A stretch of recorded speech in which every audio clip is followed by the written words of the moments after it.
It's stuff like that. Crazy. Nah, man, look, hey, me and this nigga go back to when I first got to Temple. I was fucking didn't know nobody. I came in the last 2 years. Just a fucking tall Sasquatch of their career. See how the jokes. I'm gonna get on. Don't worry, y'all. They're coming. But so I went to 2016. I didn't know anybody. This was one of the first people I met, and I'd be humble as shit. I told this dude I wanted to host events. I said, I figured in my head the only way I could come to school and know anybody, not knowing anybody, knowing I was going to finish my degree in 2 years, was I got to start getting my face out there. And he looked like he was hosting. I don't know how cool he really was. People can tell me being cool, but I'm being told, he's probably never heard me say this. He looked the part. I said, oh, he's doing this.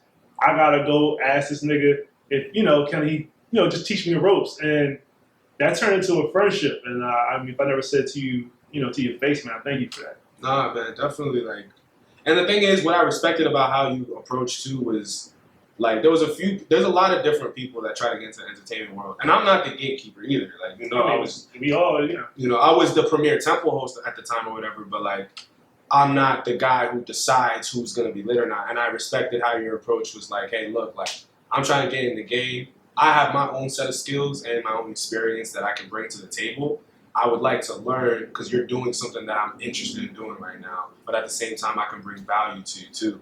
And I was just word, one, this nigga's mad humble. And two, he's actually willing to bring something to the table rather than just, hey, can I get a handout and try to become, because it took me years to even get to that point where I'm the top of mind host in the Philly Temple area during those years or whatever. Back in our youth. Back in our youth, right? He did look 50 years old all the years I knew him. In case y'all. I turned 36 when I turned 20 and cut my hair, bro. It was just like that. But hey, look, I'm an investor. You feel me? I'm gonna look like this for the rest of my life. So. Nah, but it was definitely a lot of fun times. Like I said, it went from business fast, and his friends, and I met more people at Temple. And they can pretty much, we can all attest, we've all remained friends to this day. Oh, really? Lifelong brothers, too, for real. That's my brother. Yeah, I wouldn't even sugar. That's my brother. Is one of the few people, if you got something to say to him, I'm be offended. No, for real, though. And it's just crazy that we here now, you feel me? It's 2020. We're dealing with this new virus, new content. We're just dealing with the new ways to move forward. And I've been thinking about the question you just asked me, too, about how have I been hosting with, the Rona. And yeah, it's interesting because the world is starting to kind of be normal again.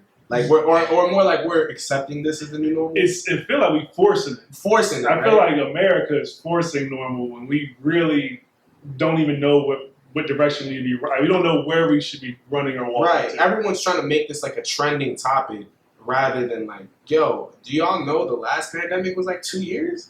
What do we talk because I remember when it first hit, I knew, all right, I'm not going back on tour until at least 2021 because we didn't hit the cold season. Yeah. We were getting out of a cold season into the spring. And I'm all right, we haven't even seen the other cold season? What? They're bugging. And there's all the little people that are oh, it's all a myth. But I digress on that. I know people personally that got it. That's what I'm saying. How is it a myth? It was, regardless of what you think it is, people are getting sick. Simple as that. But in terms of the hosting shit, it's it's allowed people to kind of really tap into what makes sense for them.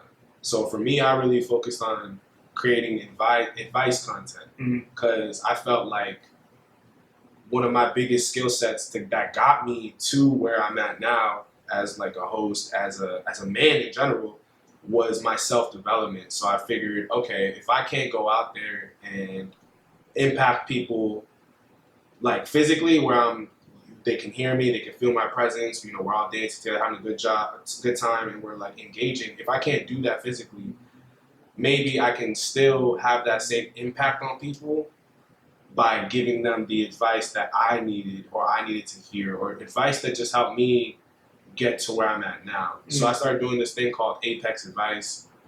That's been really cool, breaking down things like getting over your ex, how to communicate and the differences between intentionality and subconscious communication where you're talking to somebody, for example. Conscious communication. You're like Dr. Phil with no PhD. The black just out here just giving it just the red table talk. No, I hate that. I hate Jada. I'm just like, that's like, but in a sense, yeah, like discourse is a great way for people to learn, and I feel like for me to be able to have self-discourse recorded and explain, because I feel like I'm good at explaining my experiences in a way that will allow you to take away from it, take the lesson that I learned from it. So when I started making those advice videos and just hearing getting the responses from people and stuff like that, it was definitely like, okay, this is what makes sense for me. Because I used to do the interview. We did it. We did the interviews back in the day. We did the shows. We did everything. We touched the basics. That's a whole podcast, and maybe we need to do a show in the future just on the funny shit. For sure. But we pretty much touched it all. We touched it all. We've done game shows and shit. Like, so when I realized, okay, I kind of don't want to rely on anybody else. Like, I don't want to rely on the cameraman. I don't rely on the crew. I don't want to rely on guests. Which, like, not to knock it or anything. I personally, where I was at, I was like, I have to do something myself. You want to do something that you want to do. Exactly. Everybody is welcome to do something to make themselves happy.